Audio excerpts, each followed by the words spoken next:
Hello hi అండి, నేను మీ Anusha. Welcome back to DAV YouTube channel. ఈరోజు మనం వీడియోలో జున్ను ఎలా తయారు చేసుకోవాలో చూద్దామండి. ఇది మా మామయ్య వాళ్ళది గేదె ఈనిందండి. ఇది రెండో రోజు పాలండి. చూడండి ఎంత బాగా వచ్చిందో. కొబ్బరి ముక్కున్నట్టు ఉంటుందండి, చాలా టేస్టీగా ఉంటుంది. ముందుగా నాకు 1/2 లీటర్ పాలలో నేను ఒక గిద్ద పాలు కలిపానండి. మామూలు పాలు, నార్మల్ పాలు, అచ్చంగా మామూలు జున్ను పాలు కాకుండా.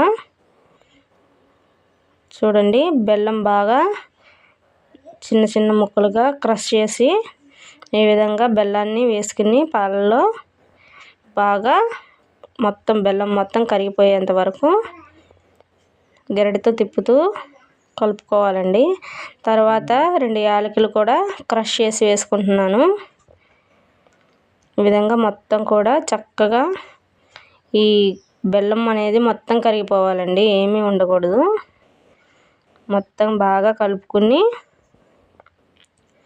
తర్వాత మిరియాలు కూడా వేసుకోవాలండి. మిరియాల పొడి కూడా కొంచెం.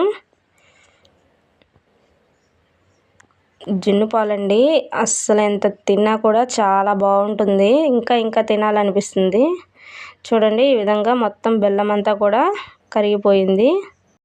చూడండి, ఈ విధంగా మొత్తం బెల్లం అంతా కరిగించేసుకోవాలి.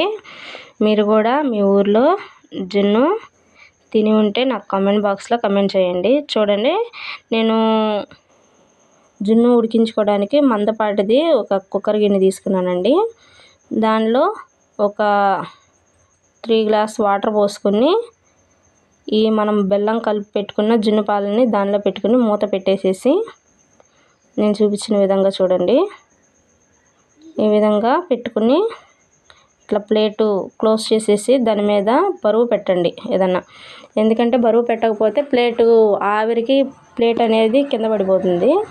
ఇలా పెట్టి ఒక 1/2 అవర్ ఉడికించుకోండి సిమ్లో పెట్టి.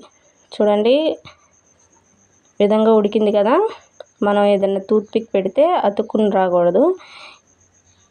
ఉడికేసింది కదండి, తీసి ఒక 5 నిమిషాలు పక్కన పెట్టుకోండి. వేడి కొంచెం చల్లారాలి కదా. తర్వాత మనం లోపల ఎడ్జెస్ అన్నీ కట్ చేసేసుకుని ఈ విధంగా టర్న్ చేసుకోవటమేనండి.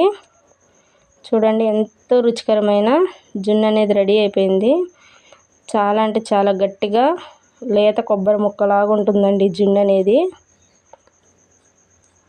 చాలా అంటే చాలా సాఫ్ట్గా. చూడండి ఎంత బాగా వచ్చిందో చూడండి.